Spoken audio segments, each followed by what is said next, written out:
Welcome to the Organizedpreneur Podcast, the ultimate podcast for female entrepreneurs looking to supercharge their business. I'm Eldrima Harper, host of the Organizedpreneur Podcast. I'm also a business organizing strategist and coach, where I specialize in helping solopreneurs, freelance professionals, and service-based providers. This is to ignite, build, and transform your business dreams into reality. If you're feeling overwhelmed, struggling to manage clients and tasks, and worried about things slipping through the cracks, you're in the right place. With my signature framework, not only are you able to get your time back and get on track, but also turn your passion and hard work into a sustainable and profitable venture. In fact, my most recent client launched a six-figure business in less than a year. And that's because I bring clarity, focus, and a proven roadmap to help you unlock your true potential. And this starts with the 3 pillars of efficiency. Number 1, organize your mental, physical, and digital space for success. Number 2, optimize your time for clarity and effectiveness. And then number 3, systemize your operations for sustainability. With those 3 pillars, you can now monetize and turn your passion and hard work into a sustainable and profitable venture. All right, everyone, welcome to the Organizedpreneur Podcast. This is the ultimate podcast for female entrepreneurs looking to supercharge their life and their business. I'm your host, Eldrima Harper. I'm also a business organizing strategist and coach, and I am super excited about today because I get to talk to my friend Maz, who is joining me all the way from the UK. And so I am very, very excited about this because she traveled virtually from afar. So I'm super excited about talking to Maz today. And because she is a well-being coach and speaker.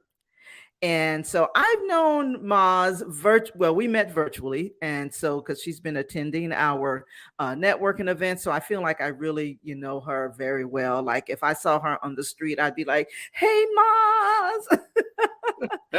And so, but I'm very excited. Thank you so much for joining me today, Maz. Welcome to the show. How are you today? Oh, I'm fine. I do you know what? I really appreciate this opportunity, and I am still in awe. I think it's amazing that we can do this. Who would have known a few years ago that I'm here in London connecting with you, across the pond. So yeah, it's the power of technology, and yeah, it's amazing. Absolutely. Absolutely. Well, I appreciate you, taking time out of your day and preparing, as we've already talked about our preparation process for the show. So Maz, for the sake of the listeners who may not know you, why don't you go ahead and introduce yourself and just share a little bit about what you do? Okay, so I essentially wear many hats, but in terms of business, I am a mental well-being coach. So that's my business. I also I'm a qualified adult social worker, so that's where that came from. And I provide services mainly via one-to-one coaching and also sometimes group coaching for professional women primarily, although I have many different clients, but professional women who are typically in a caregiving capacity. So they may be nurses, sometimes they may even be stay-at-home moms, or more recently, I've had some ministers of religion. So if you're giving care in any capacity, that is what I help them to maintain their well-being and get the self-care that they need. So some other just more personal things that, I, as you said, I'm based in the UK. I tend to work virtually, and the pandemic was good for that because that's when the business was birthed. And I'm also a mother, a mother to a teenage girl who's driving me crazy at the moment. And I wear many other hats. I'm also a comedian. I do lots of other things that help me to create the holistic lifestyle that I desire. I love it. Thank you so much. Maz, I don't think I knew that you were a mother. I don't think we've ever talked about that on the at the networking event. Yeah, I think maybe we tend to, well, I tend to compartmentalize. So yeah, when we're in the business network, it just That's true. never seems to come up, you know. Yeah. Maybe that's my escape. I'm Yeah. trying to forget her. Yeah, you know how those teenage girls is our dreamer. They be causing stress and things. Yeah. Well, yeah. So yeah. Well, awesome. Yeah. I didn't know that when you said that. I was like, I don't think we've ever talked about that as many times as we, just kind of hung out even after, the networking event. But awesome. Yes. So teenager, huh? Yeah. I bet that's a nice challenge. It's a challenge for my own mental well-being. Yes, it is. Yes, indeed. Oh my goodness. So you've already described primarily, the type of clients that you work with. So, I mean, and I know I've actually been a caregiver. I'm not a caregiver now, but I know a lot of caregivers. What are some of the things that you see that they struggle with? Yeah, there's so many, but it tends to be, and a lot of my clients, I forgot to say, they're Christian Yes. women, Hmm. and so there are certain nuances but generally, what I see is, yeah, a lack of um, boundaries is the primary thing. Hence, that can lead to burnout. I see, Hmm. well, in the before I see that initially, you know, when you do consultancy and coaching, Aldrima, so you know when Hmm. someone comes to you with the problem is not often what the problem is. It's a symptom of a deeper thing. So Hmm. usually you spend the first few session and they're going round. I'm like, no, really, what is it? So Hmm. the root that I can see, especially for us women of faith, Hmm. women of minority backgrounds, is Hmm. this avoidance and Yeah. denial sometimes. Ooh. So yeah, it's prevalent, and I'm like, what? Why do we do this? Why do we punish ourselves? It's like a form of self-flagellation. It's like it's almost as if we think we have to suffer because that is the path. So we are self-sacrificing naturally as Yes. women. So of course, whether you're a mother or not, we put people before us. Whether we have people round to our homes, we're cooking, running around, and that has its place. But often, what happens with the women I see, it comes at the expense of their own. And I say mental health primarily, physical health as well, and financial that can affect it. But it starts in the mind, and yeah, it's really it's not a good thing to see. So in Yeah. terms of our mental health, just to clarify the context, Hmm. I'm not talking about mental illness. So people, when I say that, people say, well, I'm not mentally ill. No, what I'm saying is that we all have mental health, just like you have physical health. Sometimes Hmm. you might have flu, Aldrima. Hmm. It doesn't mean you're defective just because you're having an off day or whatever. You Right. need time to restore your health. So similarly with our minds, which is the Hmm. one we neglect, especially as Christian women, by the way. Yeah. Christian women are notorious for this in terms of denying, because we spiritualize everything. We say we just pray it away. I just pray. I was like, that's good, but if you had a broken leg or you have diabetes, are you just gonna pray and not take your medication? You're not gonna go and see the doctor.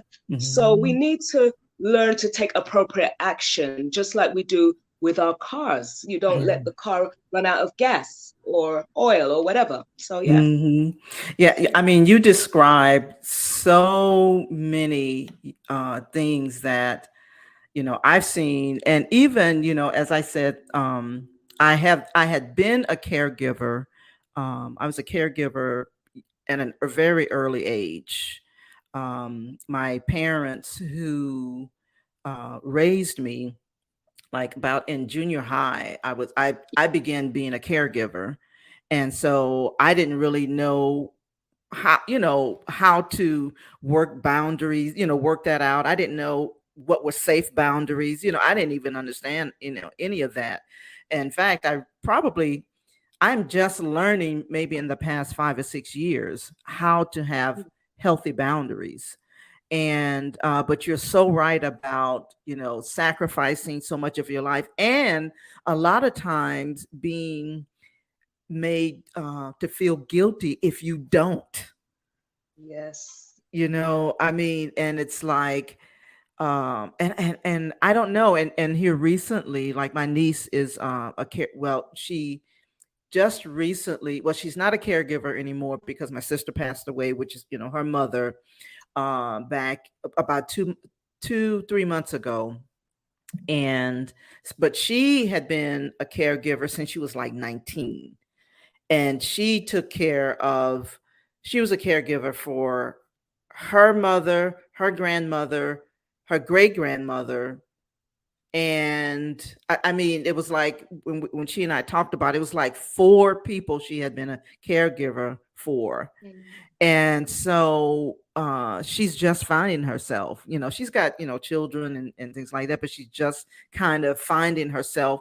And it's a huge adjustment in terms of, particularly if you have done it for a long time and your identity is wrapped up in doing that. Do you find that to be a lot of the case?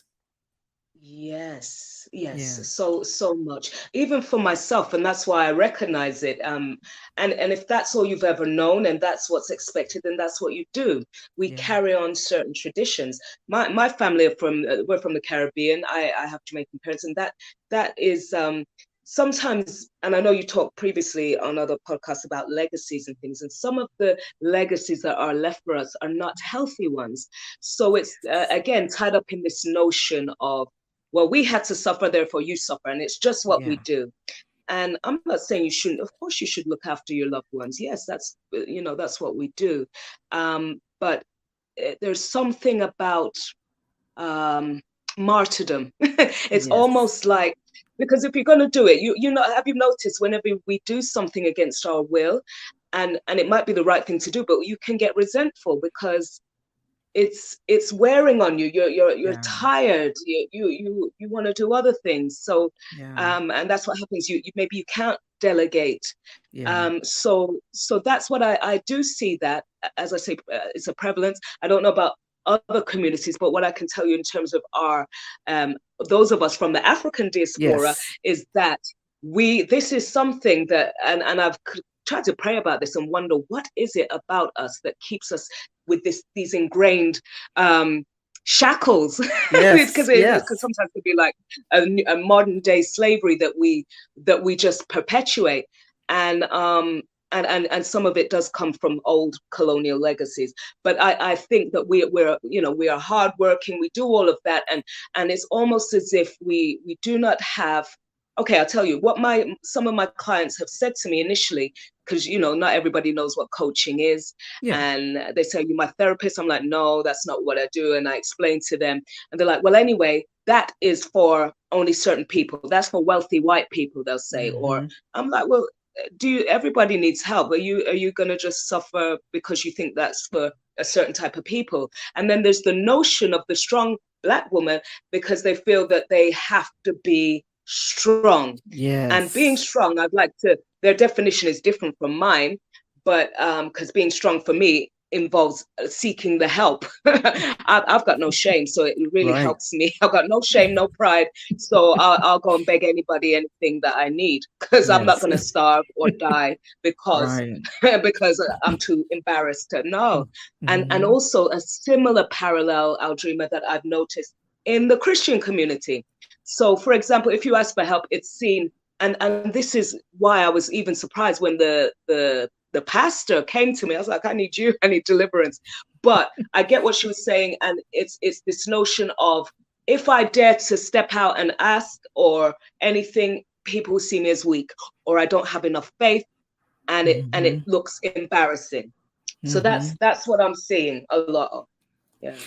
Yeah, I mean, even, like I was saying, even in my own family, And again, growing up being a caregiver up until like my 30s, I think. Yeah, it was like about in my 30s, and my identity being wrapped up in, doing that. And I was honestly, I was lost, after I was no longer in that, in that capacity, But you are so right.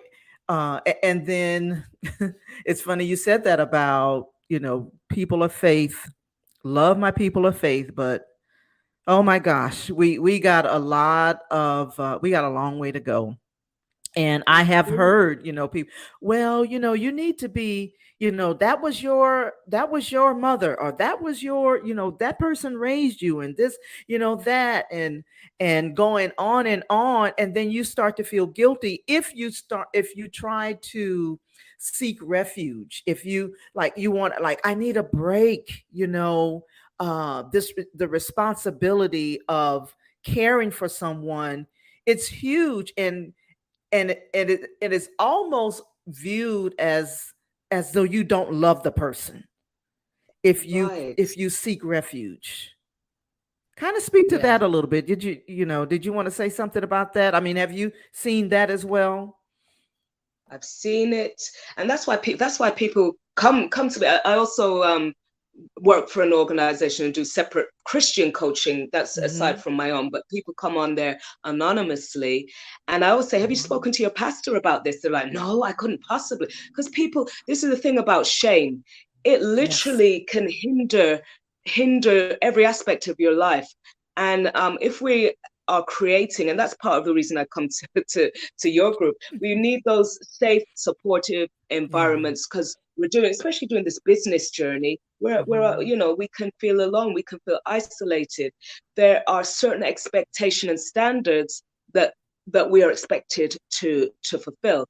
But in Mm-hmm. terms of and it's even worse in the church, in or Mm-hmm. for other people of faith, especially because there's these unwritten rules, these implicit kind of suggestions that you need to they're giving you advice that actually they wouldn't follow, by the way, and it's not biblical, secondly.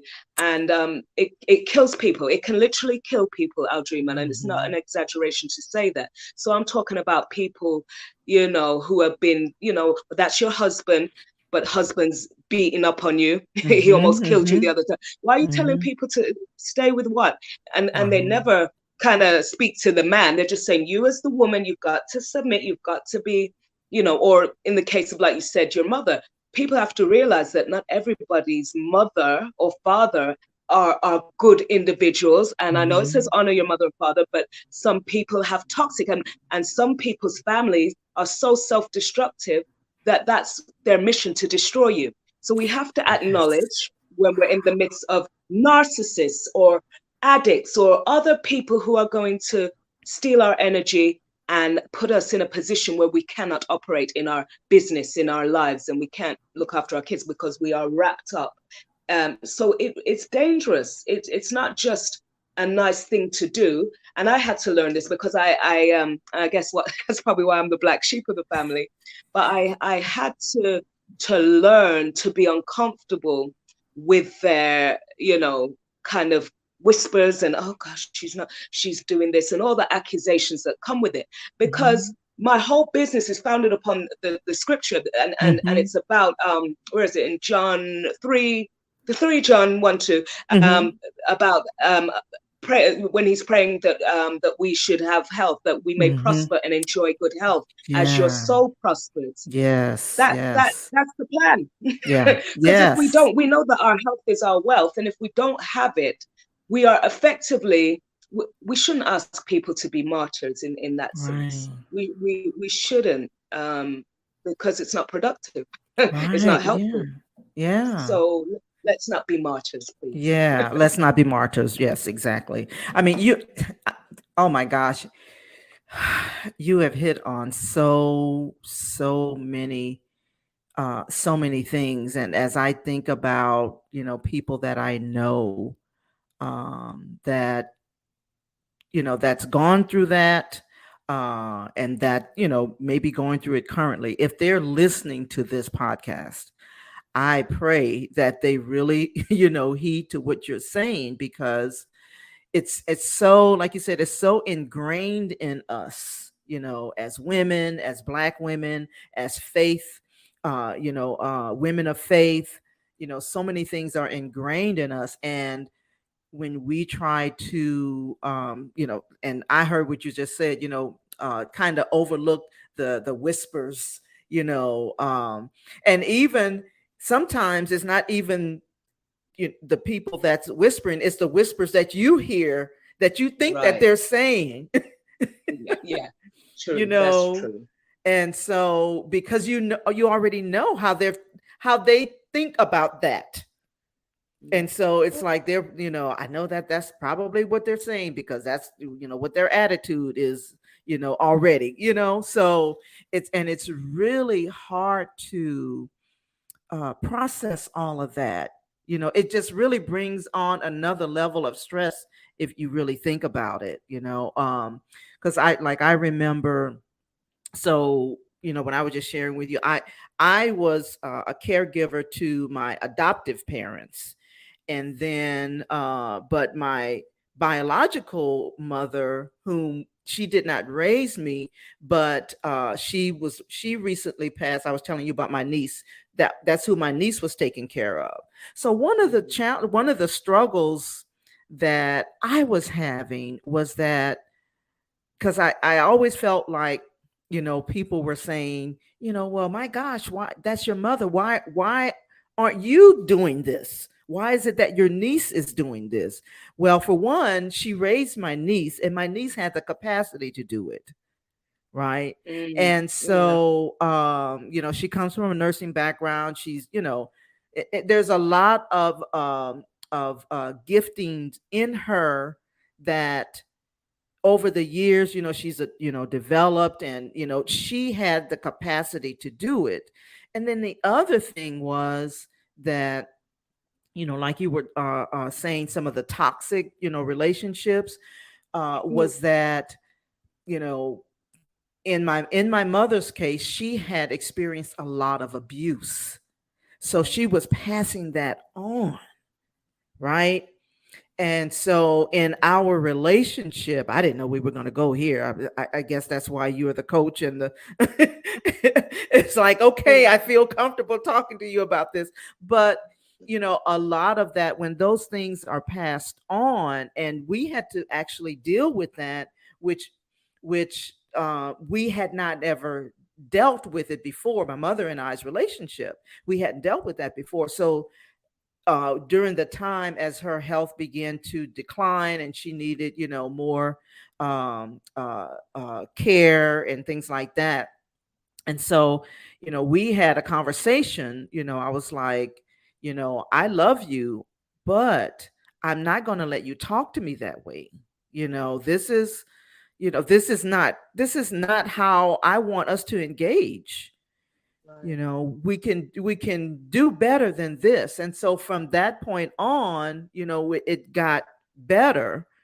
Now Mm. she still talked to my other siblings the way, but that was because they didn't address it, but I did, because my adoptive parents who raised me, I wasn't used to that. They didn't talk that way, to me. It was a very loving and caring, and it's not that my mother didn't care, but she there was a lot of things that she did not know.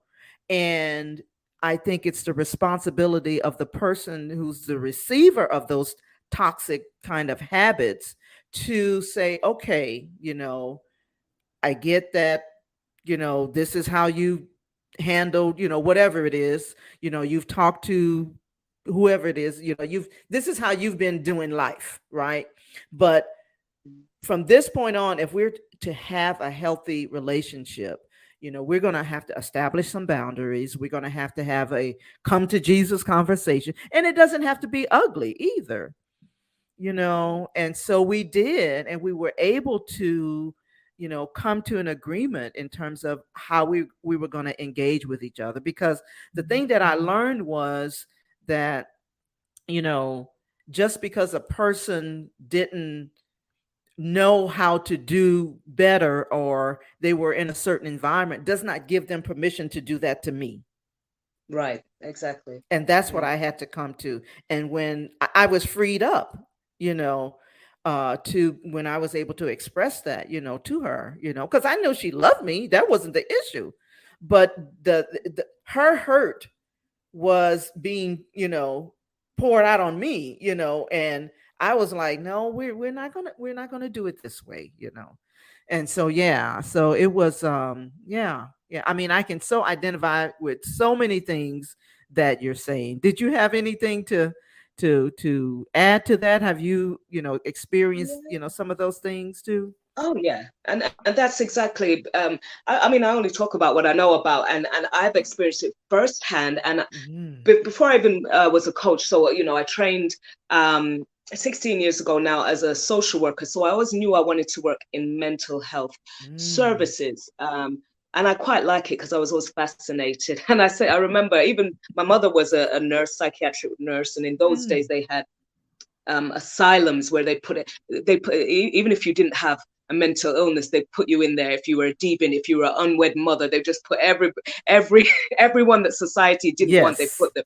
And I remember being a child fascinated. I was like, you know what, one day I'm gonna free them. I said, I'm gonna let these people out. And I was on a mission to do that. But yeah, but the point that you raised was so poignant, because you're and even with your business, Aldrima, this is what you're trend setting. You are breaking generational, whatever you want to call them, curses, patterns, what have Yes. you. And that's exactly what I'm trying to do. And whenever you try and step out from those kind of traditions, there's always a lot of resistance and what have you. Mhm, And I'm glad that you could find that understanding with your mother, because it's like mhm. you say, those, when we know better, we have to do better. And Absolutely. it's good. But I also appreciate that not everyone can establish those kind of boundaries with their families and what have you.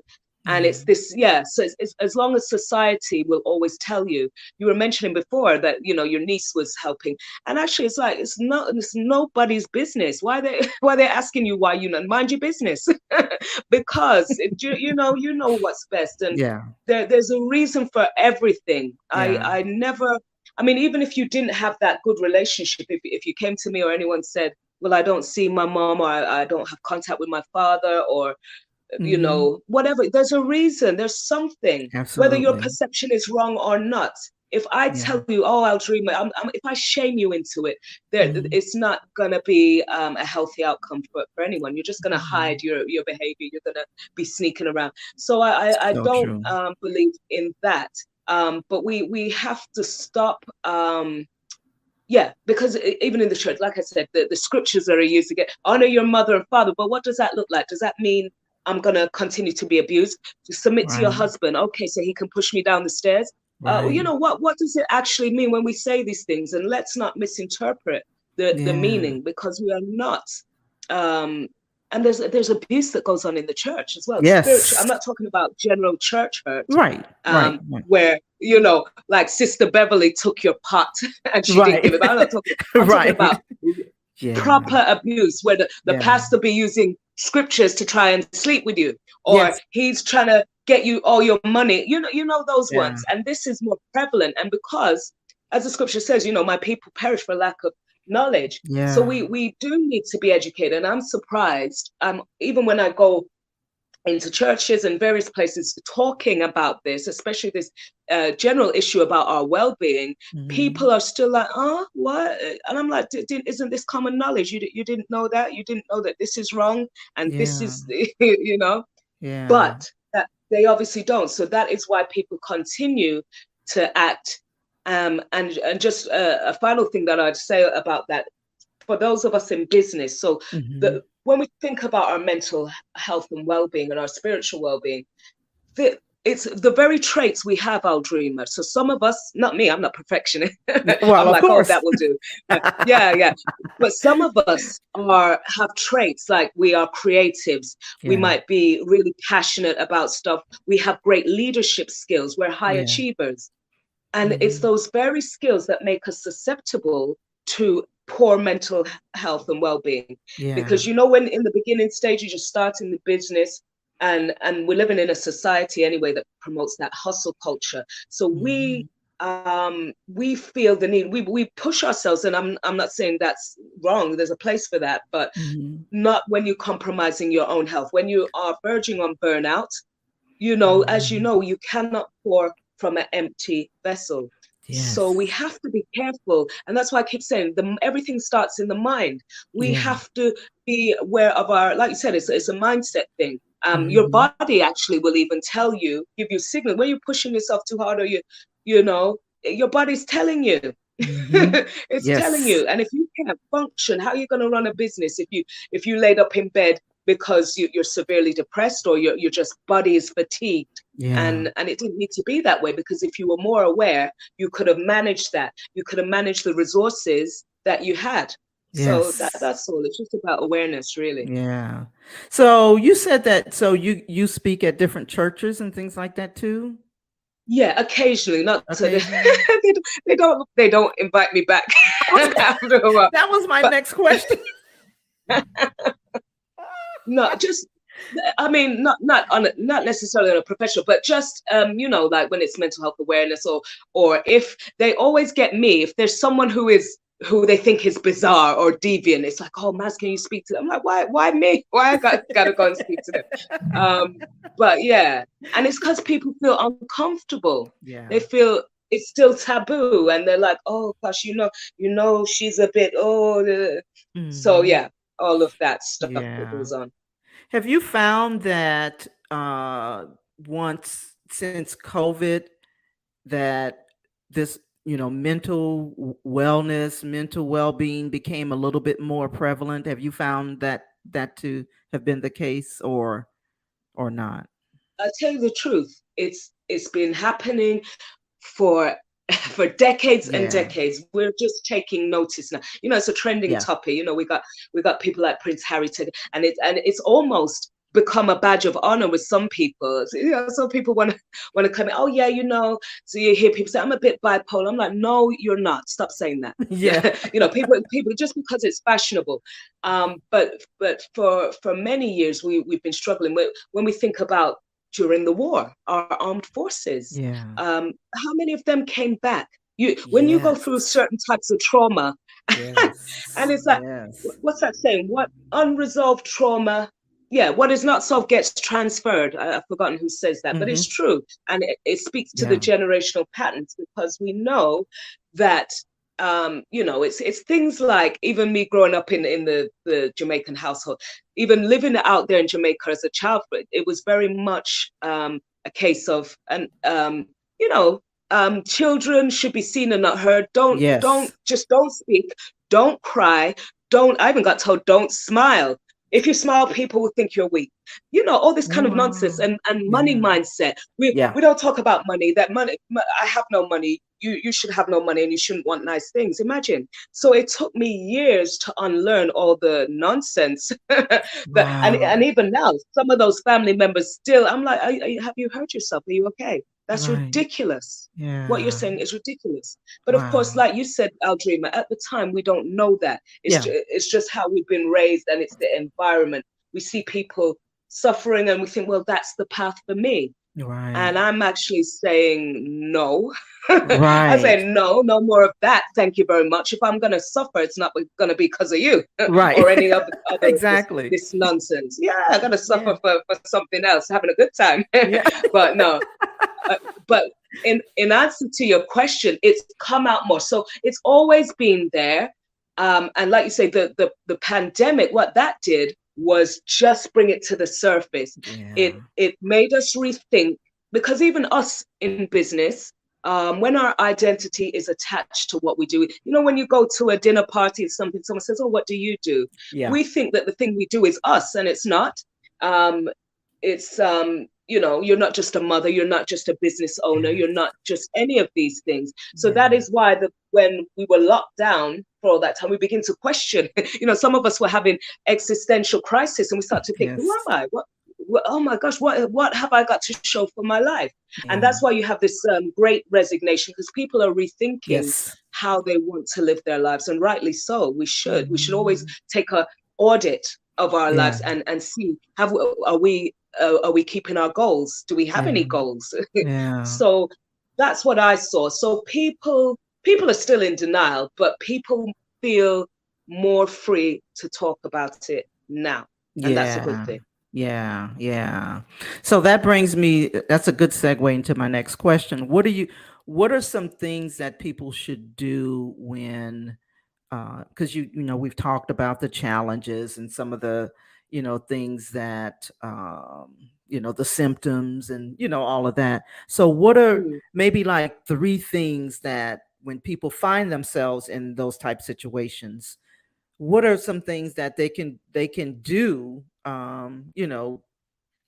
what are some things they can do about it before, even, I know one of the things they should do is come to you, okay? Of course.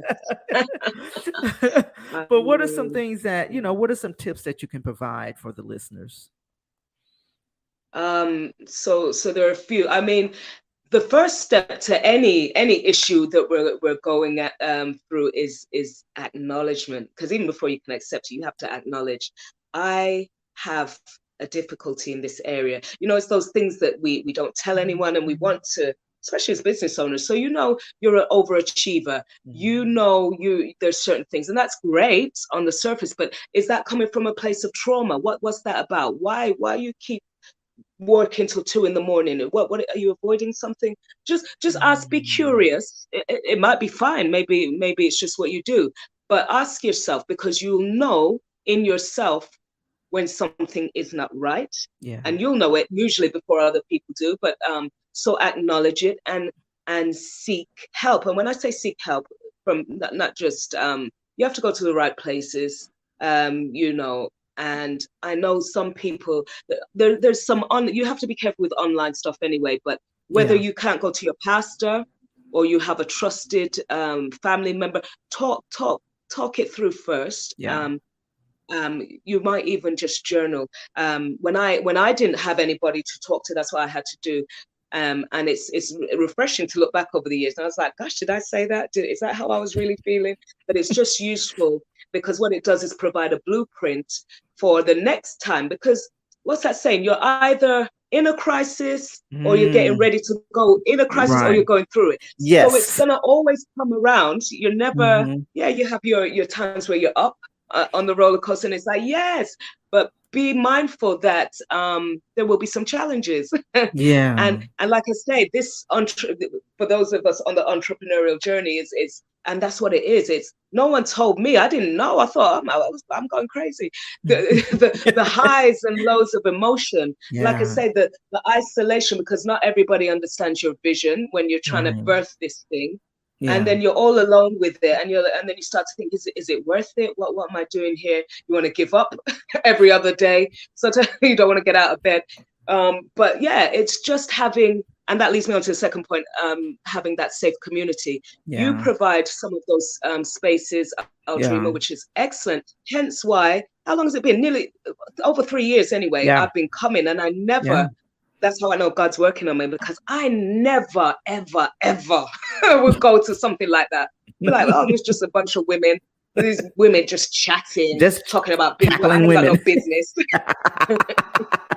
But Yeah. I've grown and I've Yeah. learned so much from all of you. And I tell you the truth, you guys, especially you and Dorothy, have been the most support, more than my own family. When I was Mhm. announced to even my friends I'm starting a business, they were like, yeah, yeah. So dismissive, but I have gained the Mhm. more support, even more support than some of the people in my own church. And that to me Wow. is amazing. So Yeah. divine connections, yeah, a prayer, by the way, certain Yeah. spiritual practices. So I know not everybody are people of faith. Yeah. So you might, whatever you do. So I pray. If you Mhm. can't pray, be mindful, mindful, Mhm. and you just want to quiet yourself. Like some people have CEO meetings with God. I think Yes. we should do that more Yes. regularly. Um, Yeah. sometimes we have to just become, we have to admit I don't have all the answers, and we just have to sit there and be still. It's just like when you're in the shower sometimes, or if you're walking in nature, sometimes those answers will come to you because Absolutely. you're in a different space, a different headspace, and you can think more clearly. So Yeah. that's definitely what you should, some of the things you should do. And more importantly, thirdly, I'd say everything comes back to boundaries. Yeah. Boundaries. You said before, Aldrima, that, obviously when you were in that caregiving role, you didn't know, and I didn't know. None of us know. We weren't taught. Very few of us, I think, were taught about boundaries. We don't even know our boundaries have been violated until somebody crosses us, and then you think, I don't like that, or I don't Yeah. like how you spoke to me, because maybe growing up, people used to talk to you all kinds of ways, or maybe physical violence was acceptable, or whatever it was, so that when you see these things, you normalize them, but it's not right. So we need to know, first of all, we need to know what our values are, because they are the driving forces for what we will and won't do. Those operate on a subconscious level. So know what those are, which will then help you determine what your boundaries are. Who can, even especially for business, can people call you all hours of the night? When do you accept clients? Who can come to your home? Can they come Right. anytime? Can people, just have those. So if you know what those are, you're less likely to be stressed out when people are making all kinds of demands, because guaranteed, as long as you're giving, there'll always Yeah. be someone who's taking. So Yes. yeah, there's Yeah. many more, but those are the main ones. Yeah. Yeah, yeah, I love that. So asking, being a part of a community, prayer, get somewhere and be quiet. Yeah. you Shut know, up. yeah, yeah. And learn how to establish, good boundaries. And even if you don't, there's resources out there, Um, and you and I both love, the book Boundaries. I can't Yes. remember the author right Henry now. Cloud. Yes, Henry Cloud. Yes. I mean, great, book. I mean, it set me free, because I really had very poor boundaries. I thought that I had to be accessible to people, and that, that's how, I viewed myself as being value, as value to other people, being accessible, texting me, anytime they felt like it, but baby, when I became more aware of what that was doing to me, it was like, okay, no, we're not doing that. So yeah. So you came through, and this is my last few questions, and then we're gonna jump off. I know you got things you want to do, and go to the strip club and all that. No, I'm just Don't tell them. Can you imagine? Listen, what kind of, I love that, by the way. I always say that in your group, and I know. I know I shouldn't. People probably find it a bit crass, and I'd be joking. I'm like, oh, I'm gonna join OnlyFans, because these Yes. bills. Sometimes I say that in church, and they're like, oh, Jezebel. But I love it. I love that reaction, because that Yeah. lets me know a few things about you. But yeah, it's cool. Absolutely. Absolutely. So I know that you come through. I can't remember which decluttering challenge you joined. I know it was one of them. And you have heard me talk about, decluttering and things like that. So what are, some things that you were able to take away that you can implement, in your business, or either you implemented it or you thought, okay, well, that's pretty good. What were some things that you took away when you came through the challenge? Oh, there's a few, but just even generally on a practical level, the when you organize your space, even before I came on here, and I'm thinking, Aldrima's not in your house. Why are you cleaning the house, going over it more? But we know that the environment, when we have a clear environment, and what have you, it helps my mind. It Yeah. helps me sleep better when there isn't clutter. And it's the same thing, yeah, mentally, because our environment impacts upon that. And also learning to delegate tasks, Yeah. is something I'm getting better at, that, because as women, sometimes we think, oh, if you want a job doing, get it done yourself. But actually, we don't need to micromanage people. We don't need to, let people, give them some responsibility as well, whether that's Mhm. your kids in your home or your staff, and what have you. And then the other thing in terms of like, yeah, just I make a lot of like to-do lists and what have you. I like them, and I'm a pen and paper. I don't like all this tech, and I know Digital I need to stuff, be yeah. better with that. Yeah, I can see it there and I can feel it. I like tangible things. So Hmm. that's helped me in terms of organizing my physical space. But like I said, Aldrima, it has an impact on mental clarity. Yeah, That it declutters my mind, and yeah, therefore my overall well-being is better. So those were yeah. the main things that I kind of took away. Awesome, awesome. Yeah. So I know you have a podcast. Tell us about your podcast. Okay, well, it's of course not as good as yours, but Oh. uh, stop it. But yeah, essentially, it's how long have I been running it? The last year. It's called Kintsugi Queens, so it's primarily for women, and it's just really about self-development and what have you. We discuss topics like self-acceptance. There's bits on business. Um, just my own reflections, well-being, all of those kind of things, aspects of faith. I mean, feel free to have a listen. But the concept of kintsugi, just for those who is thinking, why? Yeah, it's a Japanese term, and it's just basically about, in the pottery, if you have an object and it's broken, they put it back together with a golden kind of substance. So the item becomes new, it's repaired, and its value is more than it originally was. And that's just like us. So for those of us women who feel like, oh, I've had a hard life and I've been broken and I've been down and out, no, you can start a new chapter. You can rewrite your story because you are still worthy and you're still valuable. So that's why it's Mm. called Kintsugi Queens. Yeah. I love that. I love that. And we're definitely going to put all of that, in the show notes. What's the best way to reach you? Is it on the podcast or is your site? What is it?